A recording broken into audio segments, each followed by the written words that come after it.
Le sommet du G7 à Évian touche à sa fin. Pendant 3 jours, dans une petite ville française au bord d'un lac, des décisions ont été prises sur des sujets dont on ne vous parlera probablement pas.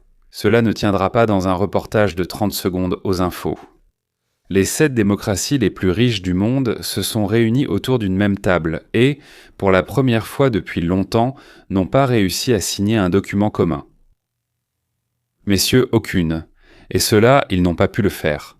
C'est en fait bien plus important que tout ce qu'ils ont pu accomplir. Et puis, pendant ces 3 jours, une phrase a été prononcée à propos de l'Iran, après laquelle le prix du pétrole et le sort de la guerre en Ukraine se sont retrouvés étroitement liés. Je vous promets d'éclaircir cela, mais un peu plus tard, car sans un peu de contexte, vous ne sentirez pas, vous ne comprendrez pas à quel point c'est important. Donc voici le bilan sans fioriture. En 2 mots, le sommet du G7. Le 50e d'ailleurs, un sommet anniversaire, s'est tenu du 15 au 17 juin à Évian-les-Bains, en France, sous la présidence, bien sûr, d'Emmanuel Macron, Hourra. De quoi sont-ils convenus ? Ils ont convenu de renforcer les équipements de défense anti-aérienne de l'Ukraine. Fournir encore plus d'armes. Pour éviter que la guerre ne finisse, Dieu nous en préserve. Renforcer les sanctions contre la Russie. Sur le pétrole et le gaz. Et ils ont soutenu l'accord-cadre de Trump avec l'Iran. Voilà, en gros, si on veut résumer, c'est ça. Mais si tout était aussi simple, je n'aurais pas fait cette émission. Parce que c'est là que ça devient intéressant. Pour comprendre ce qui s'est réellement passé au final, n'est-ce pas ? Il ne faut pas regarder le résultat. Il faut regarder le point de départ. Qui est venu à cette table ?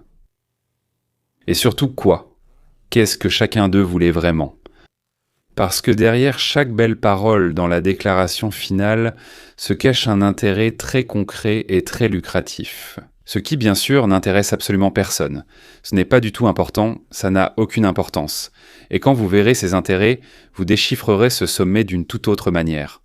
Et à la fin, je vais vous dire une chose qui, peut-être, vous fera sursauter. À propos de la question de savoir si le monde a encore besoin d'eux. Ces G7, G20, ou comme beaucoup le pensent, moi y compris, ce n'est qu'un spectacle coûteux. Mais revenons au début, la répartition des forces. Qui s'est assis à cette table et pourquoi ? Imaginez une table ronde, d'accord ? Et autour il y a 4 forces. Et chacune d'elles a sa propre vérité, vraiment la sienne. Et surtout, chacune a son propre portefeuille. Amérique. Trump est arrivé à l'avance avec une philosophie simple. L'Amérique avant tout. Il n'est pas du tout un idéologue. Pour lui, la politique, c'est une affaire. Il veut résoudre les conflits. Dépenser notre temps et nos ressources à se battre, n'est-ce pas ? Décharger l'Amérique de fardeaux inutiles tout en tirant profit. Voilà un désir que je partage tout à fait. Il vient tout juste, et nous en parlerons plus en détail, d'imposer un accord avec l'Iran.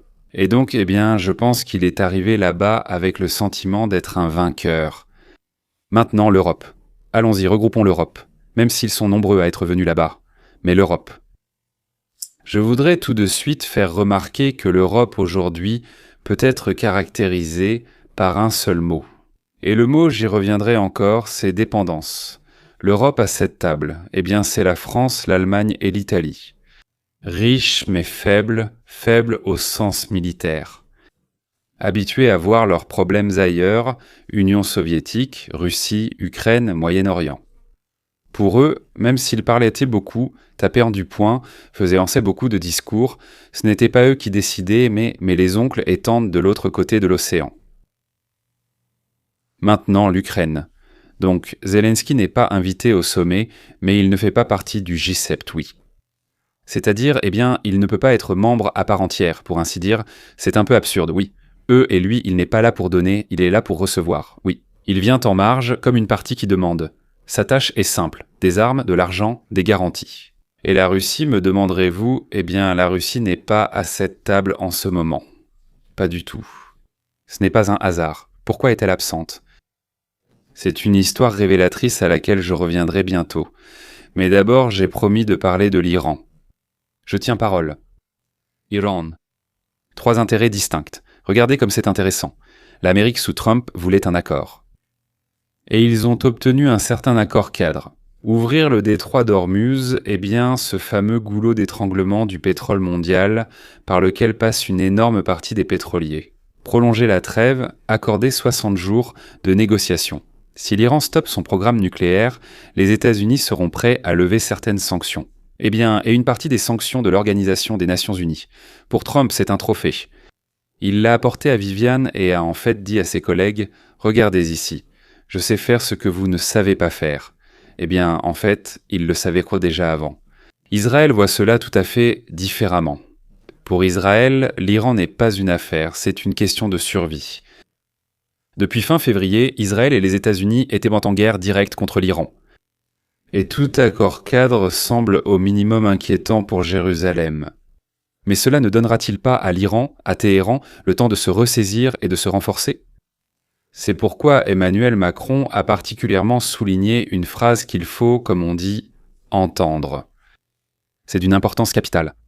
Cela signifie, a-t-il dit, qu'il est essentiel que l'Iran, le Hezbollah et Israël ne reprennent pas les hostilités. Je traduis, cela signifie en langage diplomatique que tout le monde comprend que la trêve ne tient qu'à un fil. Donc les gars, s'il vous plaît, faites au moins un petit effort. D'accord ? Voilà. L'Europe. En Europe, le pelorchiston si vous des som en septembre. Europe, le pétrole iranien et la stabilité iranienne sont bien plus nécessaires qu'en Amérique. Pourquoi ? Parce que, encore une fois, ce mot « dépendance ». L'Europe dépend de l'énergie du Moyen-Orient. C'est l'Europe qui en souffre, donc toute flambée du prix du pétrole frappe l'Europe. Et voici le fameux nœud dont j'ai parlé. J'ai dit que j'y reviendrai, n'est-ce pas ? Souvenez-vous-en. Dès que Trump a ouvert l'Ormuz et fait baisser le prix du pétrole, il est devenu possible de frapper la Russie avec des sanctions pétrolières sans faire grimper les prix mondiaux. Autrement dit, l'accord iranien de Trump a ouvert la voie à l'Europe pour frapper le budget russe. Un événement en a ouvert un autre. Dans la presse, on a déjà appelé cela un échange, l'Iran contre l'Ukraine. Et je ne comprends pas vraiment, je ne saisis pas trop tout ça, je pense, oui.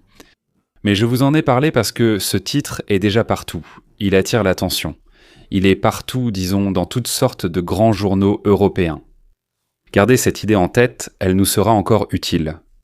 Pourquoi la Russie n'était-elle pas là ? Et qu'est-ce que la Russie, comme on dit, faisait au lieu de participer aux négociations ? Je veux dire des négociations ? Le G7, c'est un club de 7 démocraties industrielles.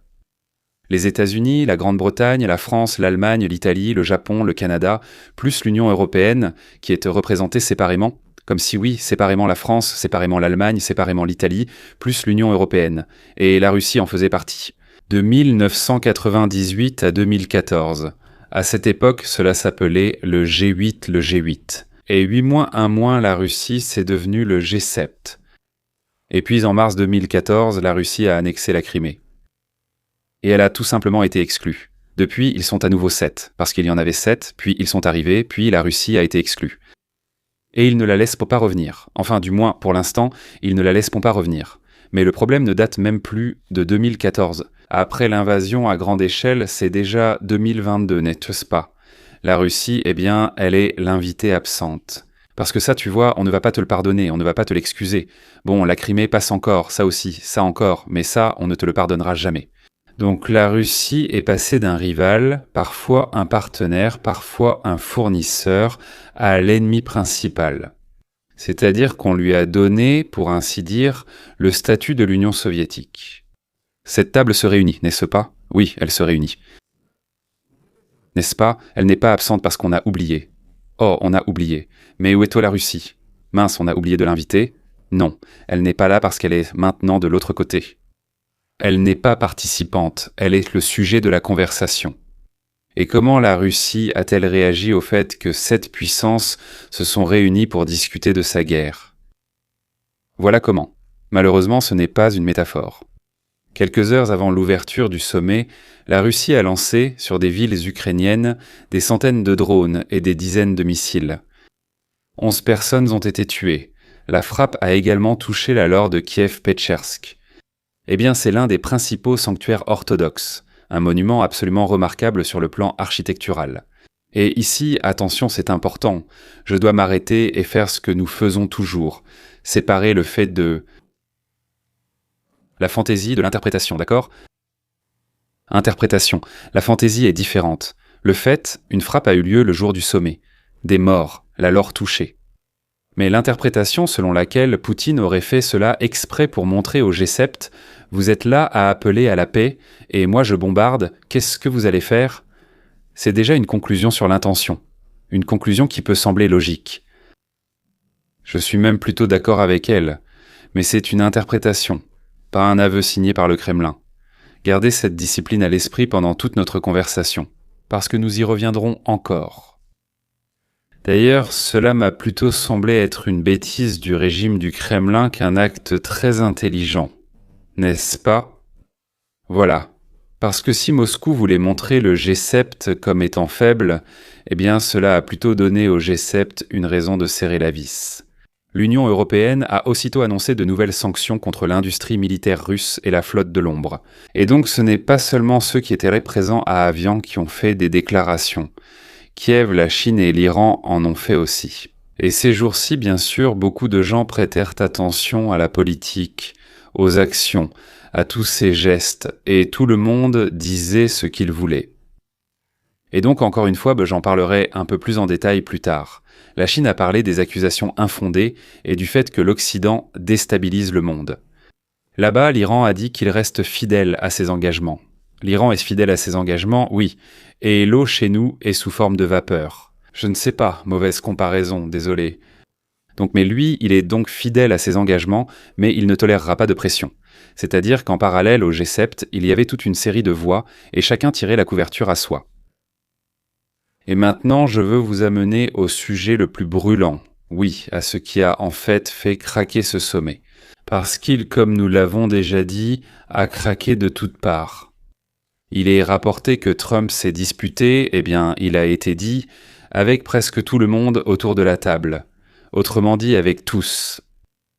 Et c'est ici que commence le point sur lequel il faut s'attarder un peu plus longtemps. Parce qu'en général, on nous explique cela en disant « Trump se dispute avec tout le monde, c'est son caractère, voilà tout. » Mais moi, je vous propose une explication plus intéressante. Et je vous promets tout de suite, dans quelques minutes, je vais vous montrer un exemple avec des voitures, après lequel tout vous paraîtra aussi clair que le jour. Pas comme une ombre sur une clôture, mais comme le jour. Oui, mais d'abord l'essentiel. À cause de quoi vous disputiez-vous ? Pas à cause du protocole, non, mais à cause de l'argent et de la stratégie, qui sont liés. L'argent et la stratégie. Premièrement, le commerce et les droits de douane. Donald Trump protège les usines américaines avec des droits de douane sur les produits européens. Mais les droits de douane américains sur les voitures allemandes et le vin italien sont un coup direct porté aux producteurs allemands et italiens. Ce qui est c'est bon pour les lecteurs de Donald Trump frappe le portefeuille de l'allié. Ici, il n'y a pas de droite ou de gauche, c'est en « et mon usine contre ton usine, mon usine contre la tienne ». Deuxièmement, comment agir avec la Russie et l'Iran ? Trump négocie et cherche des accords. Certains Européens considèrent cela comme trop conciliant, c'est-à-dire qu'il n'irait là pas à la guerre, mais tu dois être plus ferme, c'est-à-dire une dispute sur le prix des services. Donc, quel prix les États-Unis peuvent-ils ou doivent-ils payer pour quelque chose auquel ils participent ? Ils ne voulaient pas participer. Comme un système électoral, n'est-ce pas ? Quand donc les gens vont voter, ils votent pour décider combien d'argent tu dois leur donner. Voici l'exemple promis, le plus révélateur. Giorgia Meloni, donc Premier ministre d'Italie, selon tous les manuels, c'est la personne la plus proche de Trump à la table. Oui, l'idéologie. Elle est de droite, elle est nationaliste, elle est eurosceptique. Ça doit rester, d'accord. Épaule contre épaule. Et alors ? Elle se dispute quand même avec lui. Pourquoi ? Messieurs, quand il s'agit de fric, je vais traduire ça du langage de la rue en langage diplomatique. Il s'agit des droits de douane sur les voitures et le fromage italien. Et Meloni ne défend pas une mauvaise idée, elle défend l'Italie. Son travail n'est pas d'être une alliée idéologique de Trump. Son travail, c'est de défendre son pays, parce que pour elle, et vous allez bientôt en être convaincu, l'Italie passe avant tout. Et voici la conclusion qui découle de tout cela. Notez-le, il est essentiel. La fracture lors de ce sommet ne s'est pas faite selon l'idéologie. Elle s'est faite selon l'intérêt national. Les États-Unis contre tous les autres en même temps. Et c'est bien plus grave. Les idées. Les alliances militaires, elles sont tellement flexibles, oui, on peut facilement les réorganiser. Mais quand ce sont les intérêts financiers fondamentaux, véritables, réels, des pays qui s'affrontent, qui verra son usine survivre et qui verra la sienne disparaître. Qui paie qui? Voilà ces fissures-là. Elles sont profondes et elles durent plus longtemps. Mélanie est ici. Elle est un papier tournesol. Si même elle est ses contre, ce n'est pas une question de point de vue. Maintenant, qu'est-ce que Trump n'attendait absolument pas de l'Europe? C'est-à-dire ce que je considère vraiment comme le cœur de cette histoire, ou ce dont on ne parle pas à voix haute. Trump sait très bien que l'Europe n'a pas à aider l'Amérique. Personne ne doit rien à autrui, c'est aussi mon idée préférée. Mais il était en réalité sûr, et moi aussi pour être honnête, que l'Europe au moins ne gênerait pas, qu'elle laisserait tranquillement l'Amérique s'occuper de ce qu'elle fait déjà pour tout le monde. Résoudre les problèmes mondiaux. Et ce à quoi il ne s'attendait absolument pas, c'est que l'Europe commencerait à mettre des bâtons dans les roues. Et voici la vérité amère pour l'Europe. Que Donald Trump, en fait, a apporté et a posé sur cette table. La plupart des problèmes dont nous discutons sont les vôtres. Européens, pas américains. La guerre en Europe. Les gars, la guerre est en Europe, pas en Amérique. L'énergie du Moyen-Orient, le détroit d'Ormuz, la stabilité autour d'Israël et de l'Iran. Mais de quoi parlez-vous? Vous en avez bien plus besoin que nous, de l'autre côté de l'océan. Et Trump aime de moins en moins une habitude européenne. Pour que ce soit lui ou quelqu'un d'autre qui règle leurs problèmes européens, peu importe qui. Mais surtout, pas eux-mêmes, pour que cela se fasse depuis l'autre côté de l'océan, sans qu'ils aient à répondre de quoi que ce soit. Avec l'argent, les armes, les soldats, ils garderaient quand même leur posture, et ils en profiteraient. C'est ce mot que je vous ai demandé de retenir. Dépendance. Ici, elle se fait pleinement sentir. L'Europe veut être protégée et en même temps veut dicter à son protecteur comment il doit se comporter. Donc, il y a des conditions, des exigences. Eh bien, ça ne fonctionne pas ainsi, mesdames et messieurs. Cela n'existe que dans un autre monde, pas celui de Trump. Et même si cela arrive, ça ne dure pas longtemps. Passons en revue ce qui a finalement été adopté. Je retiendrai l'essentiel, ce qui nous touche, vous, moi et la guerre. Concernant l'Ukraine, il est écrit textuellement un soutien indéfectible à la liberté, à la souveraineté, à l'intégrité territoriale et aux valeurs. Indéfectible, ça sonne fort. Mais en fait, écoutez bien, c'est une déclaration. C'est une déclaration de principe. Et que fera-t-on, le cas échéant, ce n'est pas précisé. Le cadre est joli, mais il n'engage personne à rien. Nous soutenons fermement. Bon, d'accord. Mais nous vous empêchons de vous battre. Nous allons nous écarter maintenant. Voilà. Ensuite, concrètement, moi, concrètement. Renforcer la défense antiaérienne. Bien. Des intercepteurs. Et un nouveau mot. D'ailleurs, c'était intéressant, non? Des capacités à longue portée. Donc 4. Pendant 4 ans, ils n'ont offert aucune capacité à longue portée. Et soudain, ils en parlent. Il s'agit d'armes permettant déjà de frapper en profondeur le territoire russe. Avant, on évitait même ce mot. Son apparition maintenant, c'est ça, la véritable escalade. Vous réalisez que c'est une escalade? Je comprends que les Ukrainiens le souhaitent. Oui. Parfait, c'est décidé. Mais c'est une escalade. Et ensuite, c'est malin, c'est rusé. Nous sommes prêts à envisager des licences pour la production d'armes en Ukraine. Quoi? Vous plaisantez? Vous ne donnez pas de licence à l'Ukraine, c'est ça? Vous n'envisagez même pas. Vous êtes prêt à envisager? Dans le langage diplomatique, cela signifie « Eh bien, nous ne vous promettons rien. Laissez-nous tranquilles. Une concession à ceux qui ne veulent pas donner trop et trop vite. Eh bien, comprenez, Trump, n'est-ce pas? Et pourquoi? Si on peut l'écrire, alors cela signifie que l'Amérique envisage. Quelle technologie l'Europe peut-elle transférer à l'Ukraine ? C'est incompréhensible, leurs technologies sont américaines. Et pour les sanctions sur le pétrole et le gaz, c'est le bon moment. C'est ce qu'ils ont écrit. Mais pourquoi maintenant serait-il le bon moment ? Eh bien, je vous avais promis que le nœud, comme on dit, allait se resserrer, non ? Le voilà. Parce que l'accord iranien a fait baisser le prix du pétrole. Et maintenant, on peut frapper le pétrole russe sans se ruiner soi-même. Hourra !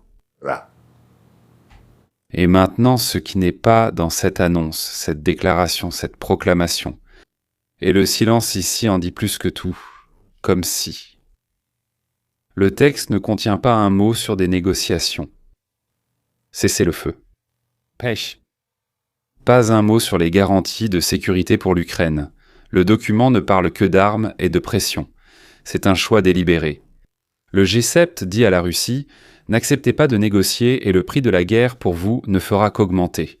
Souvenez-vous-en. » Parce que maintenant, je vais poser une question gênante qui, va nous mettre mal à l'aise. Mais qui veut vraiment que la guerre se termine ? Mais qui ? Nous arrivons maintenant à la partie la plus difficile. Honnêtement, j'ai longtemps hésité à en parler. Puis je me suis dit, je donne une interview, je réponds à certaines questions. Je me suis donc dit, pourquoi ne pas en parler aussi dans mon émission ? Si on regarde honnêtement les intérêts, presque personne autour de cette table ronde n'est vraiment intéressé à ce que la guerre se termine. Et je vais maintenant expliquer un par un pourquoi. Et à la toute fin.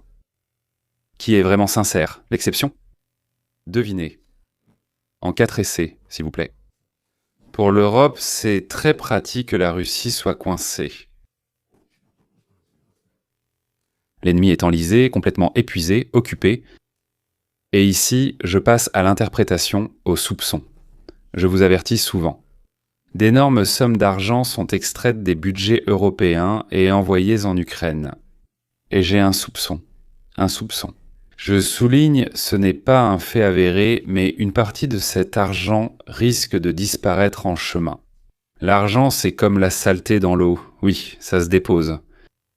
Exactement comme cela, nous savons maintenant que c'est ce que faisait le Parti démocrate des États-Unis d'Amérique. Nous commençons tout juste à comprendre nos affaires américaines, comment un certain parti chez nous a volé et été corrompu pendant des années sous couvert de bonnes intentions. D'ailleurs, la corruption va toujours de pair avec de bonnes intentions affichées. Pas dans la plupart des cas, non, mais probablement toujours. Et il semble de plus en plus que la prochaine étape sera de s'occuper des Européens. Parce que là où allait notre argent, nous pouvons aussi enquêter et nous en avons le droit. Et il semble de plus en plus que les prochaines révélations vont nous plonger dans une horreur et un dégoût encore plus grand, naturellement. Messieurs, il y a une énorme quantité d'argent. Oh, les gars se sont bien amusés là-bas.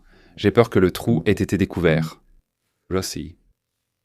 Poutine ne veut pas arrêter la guerre. Et il a 3 raisons solides pour cela. La première, il ne peut pas encore déclarer la victoire. Et sans une victoire éclatante, sortir comme ça, je ne sais pas, disons que ça ne sera pas compris. Deuxièmement, il faudra rapatrier des centaines de milliers de soldats, environ 700 000 selon diverses estimations. C'est une armée de chômeurs, frustrés, avec de l'expérience de combat à l'intérieur du pays. Pas terrible. Oui. On aimerait bien, n'est-ce pas ? Troisièmement, les usines militaires, aujourd'hui à plein régime, devront vite passer à la production civile. Et ça, c'est un coup dur pour l'économie, qui ne tient debout que grâce à la guerre. S'arrêter, ce n'est vraiment pas rentable, sur ces 3 points à la fois. Et attention, il y a un autre aspect dont peu de gens parlent vraiment. La Russie n'est pas intéressée à ce que le dossier iranien prenne fin. Pourquoi ? D'abord, l'Iran est un allié. Si la Russie l'abandonne, elle perdra la face auprès de ceux qui comptent sur elle. Ensuite, c'est juste une question d'argent.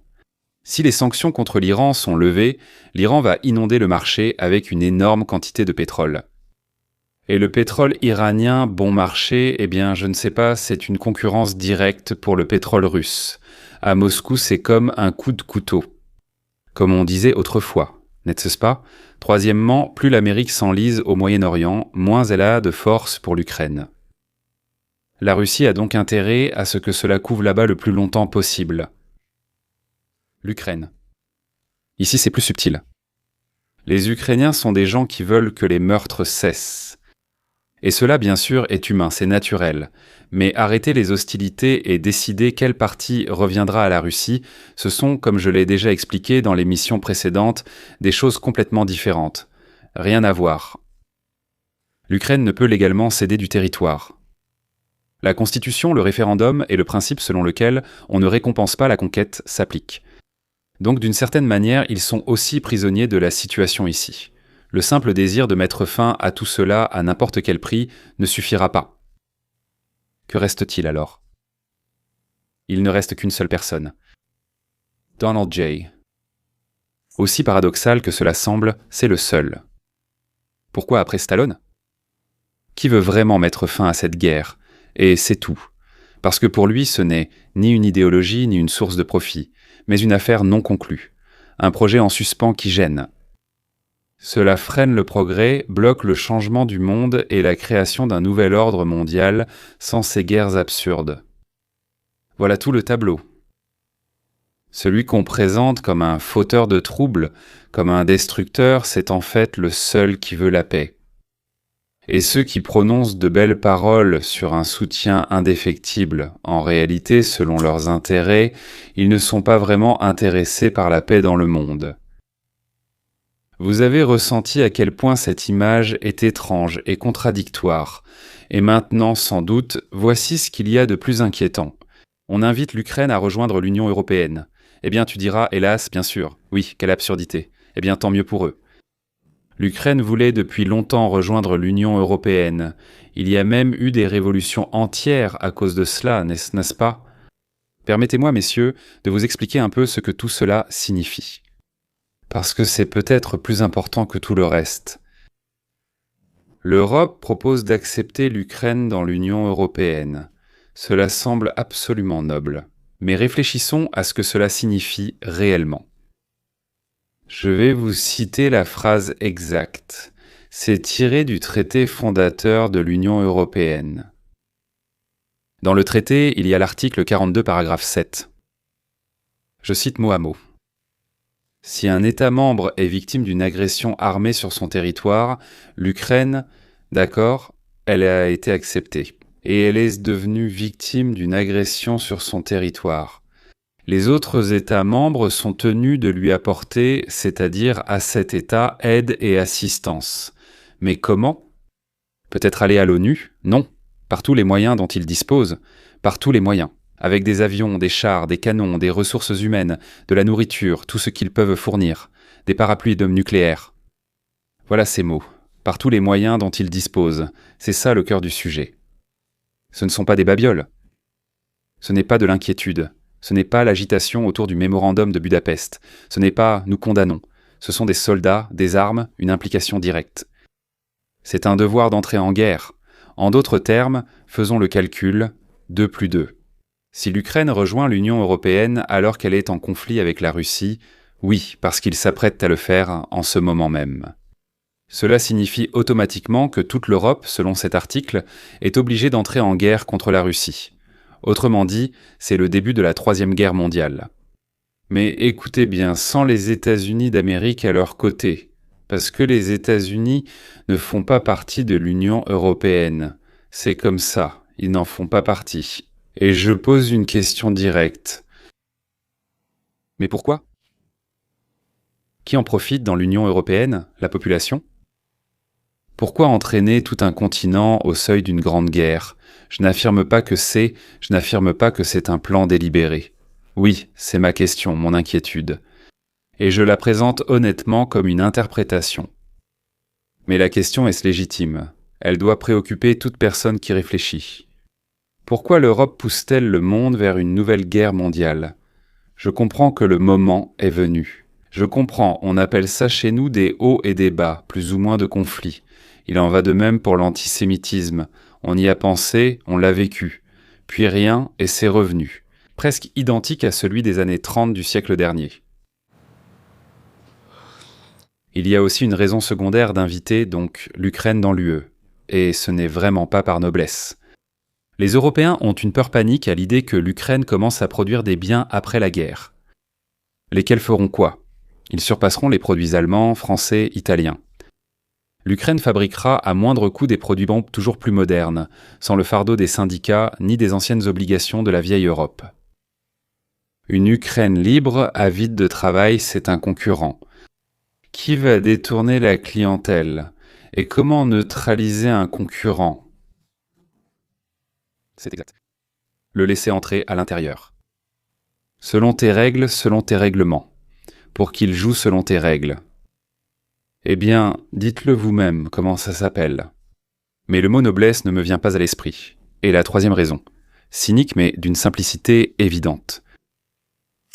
Si l'Ukraine devient membre de l'Union européenne, alors son armée devient automatiquement l'armée de l'Union européenne. Et pourtant, c'est une triste vérité. Presque aucun pays de l'UE. Aujourd'hui, il n'y a même pas d'armée simplement opérationnelle, encore moins équivalente. Ils ont économisé sur la défense pendant des décennies. Je ne sais pas, tu te caches derrière le parapluie américain, mais là, une armée est prête, aguerrie et la plus opérationnelle du continent, l'armée ukrainienne. Vous comprenez? Pourquoi on appelle encore? Là-bas, selon moi, il n'y a rien de noble. Pas du tout. Alors, additionnez, mais surtout, ne laissez pas la guerre finir. Par tous les moyens, faire entrer l'Ukraine dans l'Union européenne. Par tous les moyens, soutirer de l'argent à sa propre population et l'envoyer là-bas. 3 lignes. Mais si on regarde de plus près, il n'y a qu'un seul intérêt derrière tout ça. Un seul, vraiment un seul. Et voici ma principale conclusion. En fait, c'est pour cela que tout a été fait. Il n'y a pas eu de communiqué commun. Il y avait en fait une véritable discorde. Et cela amène à une réflexion bien plus large qu'un simple sommet. Et si toutes ces structures, le G7, le G20 et tous ces autres groupes, oui, ne fonctionnent-ils déjà plus? Et si ce n'était que de coûteux décors, qui gênent davantage et engloutissent de l'argent, au lieu de vraiment résoudre des problèmes ou d'aider? Des plateformes où rien ne peut être résolu, parce que chacun a ses propres intérêts, et personne n'est prêt à signer un document commun. Et cela ressemble de plus en plus à l'idée maladroite mais honnête de Donald Trump, selon laquelle il faut négocier en tête-à-tête, face à face. Même si elle semble démodée, sans inspiration, grossière, c'est la seule qui donne des résultats. Autour d'une table de 7, chacun veut tirer la couverture à soi. Mais en tête-à-tête, on peut au moins trouver un accord. Et la dernière idée qui ne plaira pas à beaucoup. Mais je vais la dire. Quand tout le monde est responsable de la sécurité, en réalité, personne ne l'est. Mais quand la sécurité dans une région est assurée par l'État le plus puissant et que quiconque enfreint cette sécurité reçoit, disons, un bon coup sur la tête avec quelque chose de très lourd, n'est-ce pas? Alors, étrangement, l'ordre s'installe, n'est-ce pas? Vous êtes surpris? Oui, cela comporte un certain danger. Le plus fort peut petit à petit commencer à soumettre les autres à sa volonté. Le risque est réel, je ne le cache pas. Mais soyons honnêtes. À l'heure actuelle, quand l'alternative, ce sont des guerres sans fin qui pourraient facilement dégénérer en guerre nucléaire. Peut-être, c'est temporairement le moindre mal. Temporairement, parce qu'on trouvera peut-être autre chose plus tard, encore autre chose. Peut-être ce que propose Trump.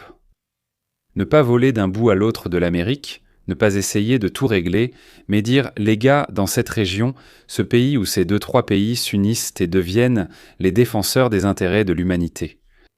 Et dans cette région, voilà, je ne m'en réjouis pas. J'appelle simplement les choses par leur nom. Et je terminerai, comme toujours, en disant qu'il y a tout de même une lueur et de la lumière au bout du tunnel.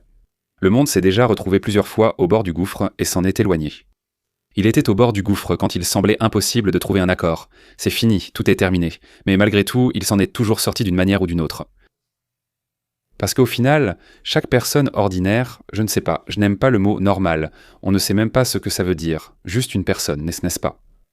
Homo sapiens, juste une personne, qu'il vive dans l'Ohio, à Lyon, à Kiev ou au Bangladesh. Il n'a pas besoin de la guerre, il a besoin de choses simples. travailler, élever des enfants. Communiquer avec ses amis. Avoir une situation familiale normale où il peut rentrer chez lui et y ressentir à la fois de la chaleur et de la joie, n'est-ce pas? Dire ce qu'il pense. Il est aussi essentiel qu'on ne lui retire ni sa vie, ni ses acquis, ni son droit de décider. La plupart des gens sont ainsi. Malheureusement, comme toujours, ils sont la majorité silencieuse. Mais ils sont la majorité. Sur la chaîne principale, ce que vous regardez en ce moment, c'est la chaîne principale, j'ai aussi d'autres chaînes. Chaque jour, j'analyse ce qui se cache réellement derrière les belles images des actualités.